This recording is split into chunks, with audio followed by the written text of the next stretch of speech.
കഴിഞ്ഞ ദിവസം ഇങ്ങനെ വീട്ടിലിങ്ങനെ ചുമ്മാ കിടക്കുന്ന സമയത്ത് എൻ്റെ റൂമിൻ്റെ ഡോറിലൊരു കൊട്ട്.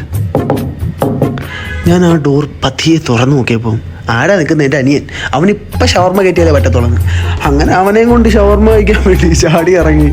ഞങ്ങളിങ്ങനെ ഈ ഷോപ്പിൻ്റെ ഫ്രണ്ടിലൂടെ പോയ സമയത്താണ് ഈ കാത്തി റോളിനെ ഇങ്ങനെ മാടി വിളിച്ചു, വാടാ വടാ വടാ വടാ. അങ്ങനെ ഷവർമ്മ വേണ്ട, കാത്തി റോള് കഴിക്കാമെന്ന് പറഞ്ഞ് ഞാൻ അവനോട് പറഞ്ഞ സമയത്ത് അവൻ പറഞ്ഞു പറ്റത്തില്ല, എനിക്ക് ഷവർമ്മ തന്നെ വേണം. എല്ലാ അവൻ്റെ കാല് പിടിച്ച് കരഞ്ഞിട്ടാണേലും ഞാൻ ഇത് തന്നെ കഴിക്കാൻ വേണ്ടി അവനെ കൂട്ടിക്കൊണ്ട് ചെന്ന് കേട്ടോ. അങ്ങനെ ഈ ഷോപ്പിൻ്റെ ഫ്രണ്ടിലെത്തി. ഞാൻ ഈ റോളിൻ്റെ മണം ഇങ്ങനെ മണത്തെടുത്തപ്പോൾ എൻ്റെ പൊന്നളിയാവൂ. കോട്ടയത്ത് വരുന്നൊരു ഷോപ്പാട്ടോ ഇത്. കുഴപ്പമില്ലാത്ത പ്രൈസിൽ നമുക്ക് നല്ല ക്വാണ്ടിറ്റി കിട്ടുന്നുണ്ട്. സാധനം അടിപൊളിയാണ്. ഈ ഷോപ്പിൻ്റെ പേര് വരുന്ന കൊൽക്കത്ത കാത്തി റോൾ എന്നാണ്. എന്തായാലും ഇത് എവിടെയുള്ളതാണ് ഈ ഷോപ്പ് എന്ന് അറിയാവുന്നവരൊന്ന് പോയി കഴിച്ചു നോക്കി. ഇതാണ് എൻ്റെ അനിയൻ. അപ്പോൾ ഞങ്ങൾ അതെല്ലാം കഴിച്ചിട്ട് ഞങ്ങൾ വീട്ടിലോട്ട് മടങ്ങി. അപ്പോൾ ബൈ.